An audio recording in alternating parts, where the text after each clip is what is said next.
Hello students, कैसे हैं आप लोग। तो आज के इस वीडियो में हम देखने वाले हैं कि एक इलेक्ट्रिक डाइपोल स्पेस में किसी भी पॉइंट पे इलेक्ट्रिक पोटेंशियल कैसे बनाता है। तो स्टूडेंट, अगर आप क्लास 12th में हैं और 14 चैप्टर आपको पता है फिजिक्स में है और टोटल उन 14 चैप्टर में 14 चैप्टर में 65 डिराइवेशन है, लगभग 65 डिराइवेशन है। तो उन 65 डिराइवेशन को स्टूडेंट, ताकि आपको पढ़ने में आसानी रहे, डेरिवेशन को आप एक बार फोकस करके समझ पाओ, उसके लिए हमने क्या किया कि एक प्लेलिस्ट अरेंज किया है जिसके अंदर सारे 65 डेरिवेशंस को हम एक प्लेलिस्ट में अरेंज कर रहे हैं ताकि आपको आसानी हो। उसी सीक्वेंस में स्टूडेंट 9 डेरिवेशन हम ऑलरेडी कर चुके हैं, आज ये 10वां डेरिवेशन है और ऐसे ही सीक्वेंस में हम आगे बढ़ते रहेंगे। तो आप हमारे चैनल को अगर अभी तक सब्सक्राइब नहीं किया है तो आप जरूर सब्सक्राइब कर ले, उस पर आपको ये सारे डेरिवेशन देखने को मिल जाएंगे। तो स्टूडेंट, आज के इस वीडियो में हम देखने वाले हैं चैप्टर 2 का ये टॉपिक है जो आपका इलेक्ट्रिक पोटेंशियल एंड कैपेसिटेंस है, उसका ये टॉपिक और इस डेरिवेशन को हम लोग करने वाले हैं। तो सबसे पहले स्टूडेंट, डाइपोल क्या होता है। तो डाइपोल में एक माइनस चार्ज होता है और उसी के बराबर एक प्लस चार्ज होता है। इसके सेंटर से जो इस चार्ज की दूरी है दोनों तरफ ए लिया जाता है, वो टोटल दूरी जो दोनों चार्ज के बीच में है वो 2a है। ए क्यों लेते हैं तो वो पता है स्टूडेंट की सारा डिस्टेंस सेंटर से मेजर होता है, तो ए लेने पे थोड़ा कैलकुलेशन इजी रहता है। अगर आप टोटल डिस्टेंस को आर लेंगे तो स्टूडेंट ये r/2 और r/2 होगा, या टोटल डिस्टेंस को मैं a मानूंगा तो ये वाला डिस्टेंस a/2 और a/2 होगा, इसीलिए सहूलियत के लिए ऐसा ले लिया जाता है। अब इससे मान लीजिए कोई पॉइंट है स्टूडेंट, ये पॉइंट a है जो कि इसके सेंटर से r दूरी पर है और ये जो डाइपोल के साथ एंगल बना रहा है वो थीटा बना रहा है। इस पॉइंट पे पोटेंशियल लिखना है। तो हमारा मेन पर्पज क्या है, ये जो डाइपोल है इस डाइपोल के सेंटर से r डिस्टेंस पे थीटा एंगल पे कोई पॉइंट है, इस पॉइंट पे आपको पोटेंशियल लिखना है। तो फॉर्मूला क्या है हमारे पास बेटा, हमारे पास पॉइंट चार्ज के पोटेंशियल का फॉर्मूला है KQ/R।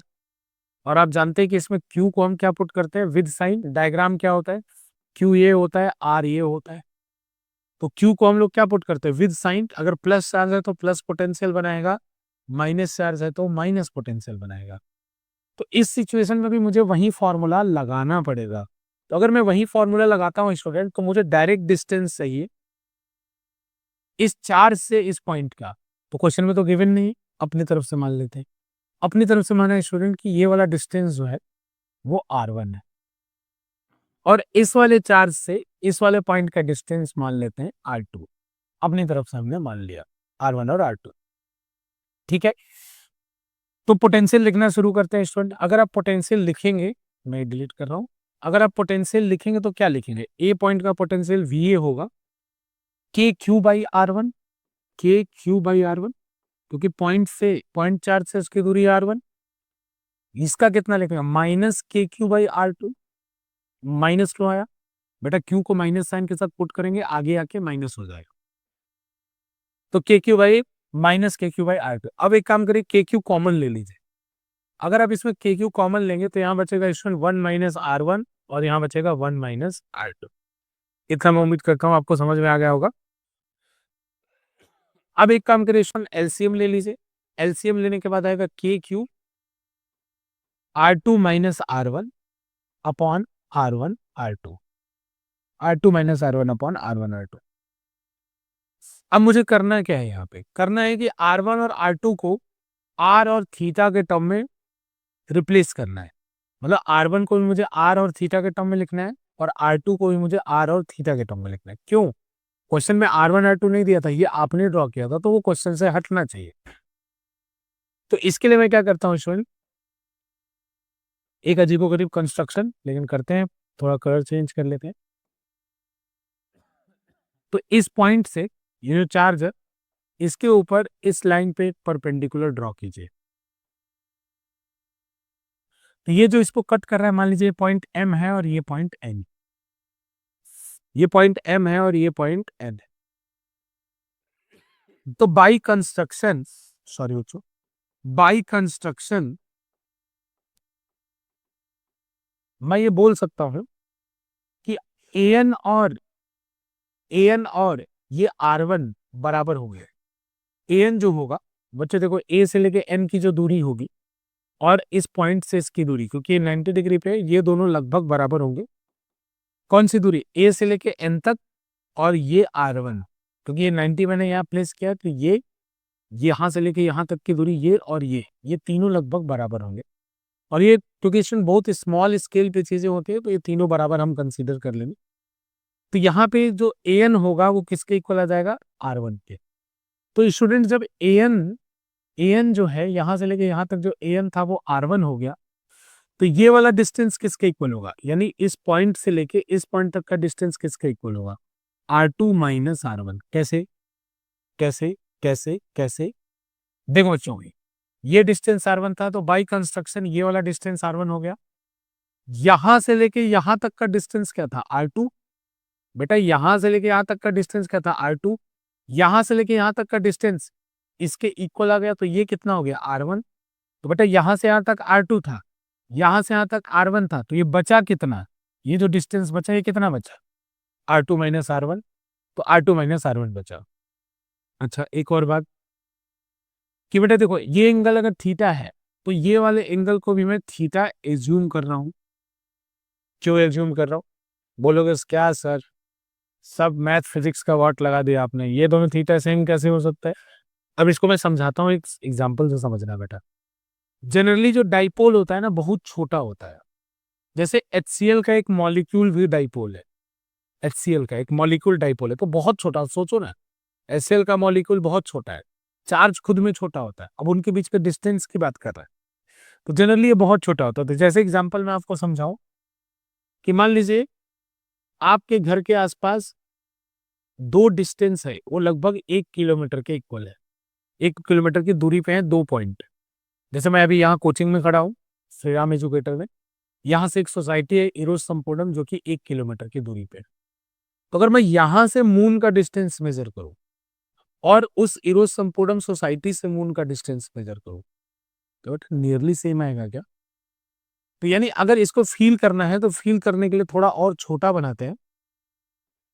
ये तीनों के तीनों पॉइंट एकदम पास है, ऐसे पास, और जिस पॉइंट पे हम कैलकुलेशन कर रहे हैं वो ऐसे दूर है,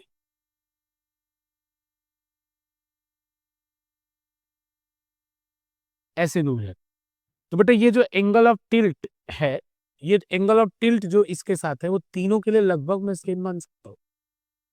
मतलब यहां से जो मून का, जो कोचिंग से श्री राम एजुकेटर से जो मून का एंगल है, और 1 किलोमीटर की दूरी पे इरोज संपूर्णम है, हालांकि उससे कम है, उससे जो श्री राम एजुकेटर, उससे जो मून की दूरी है, वो दोनों दूरी क्या है? सेम एंगल पे होगी। अगर एंगल की बात करूं तो लगभग एंगल सेम होगा, तो उसी लॉजिक से इस एंगल को आप सेम ले सकते हैं, उसी लॉजिक से।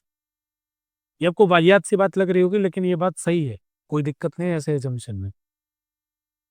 अब स्टूडेंट इस ट्रायंगल को देखिए, जैसे मैं ये नाम दे दूं, ये पॉइंट अगर, क्योंकि ए मैं पहले दे चुका हूं, कि इसका नाम रख दिया बी, इसका नाम रख दिया सी, और ये पॉइंट है एन। अगर आप triangle from triangle B N C देखिए, from triangle B N C, ये 90 के सामने जो होता है वो हाइपोटेनस होता है। तो ये टोटल क्या हो गया? 2a, यहां से लेके यहां तक की दूरी, ये हाइपोटेनस हो गया। 90 के सामने आया तो ये हाइपोटेनस हो गया। और R2 माइनस R1 क्या हो गया? बेस हो गया। इस थीटा के लिए अगर मैं बात कर रहा हूँ बेटा, इस थीटा का ये बेस हो गया, और ये पूरा का पूरा यहां से लेके यहां तक क्या होगा? हाइपोटेनस। तो बेटा यहां से मैं अगर कॉस थीटा निकालू, कॉस थीटा कितना होगा? R2 minus R1 upon 2a।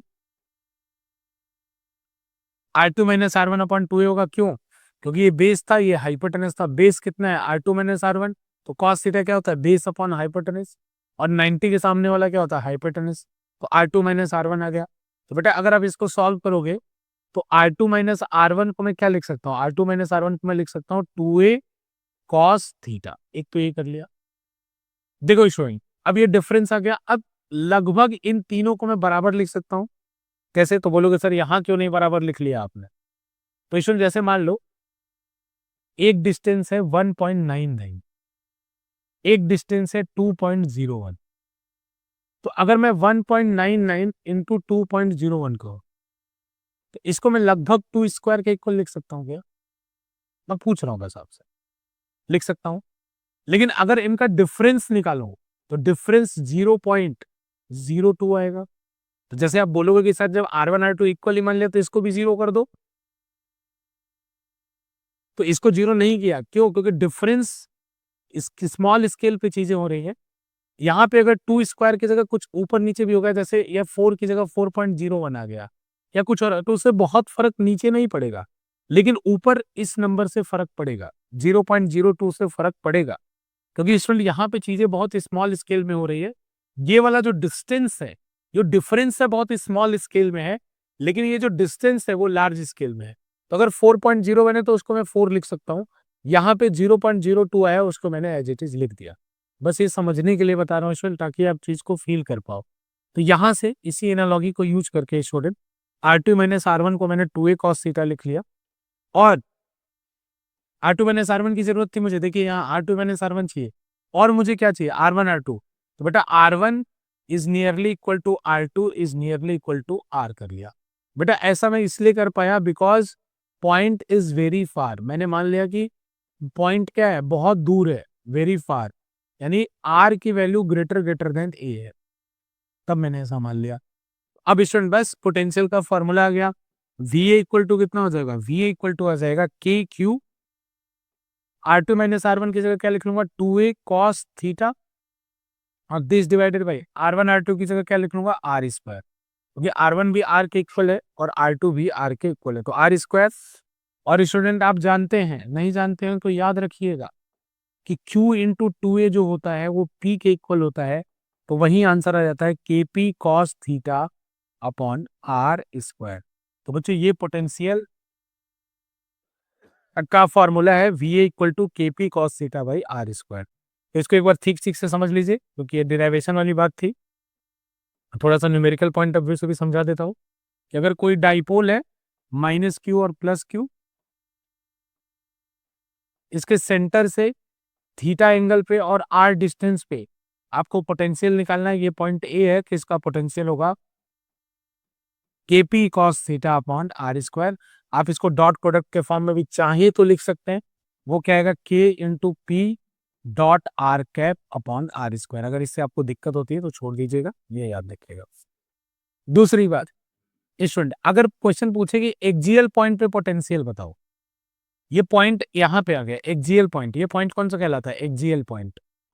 Axial point पे बताओ, एक्सियल पॉइंट पे बताने के लिए आप थीटा की वैल्यू क्या पुट कर देना? 0। जब थीटा आप 0 पुट करोगे, कम करते करते थीटा 0 कर दो, तो ये R बिल्कुल इसी पे आ जाएगा। दूसरी बात,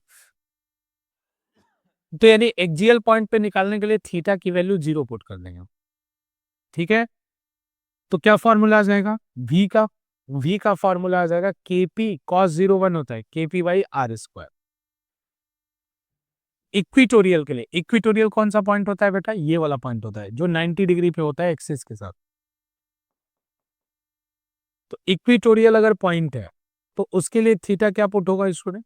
थीटा पुट होगा उसके लिए 90 डिग्री।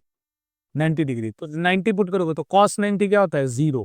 तो इक्विटोरियल पे कोई भी पॉइंट हो, उसका पोटेंशियल क्या होगा? 0। ये बात आप याद है।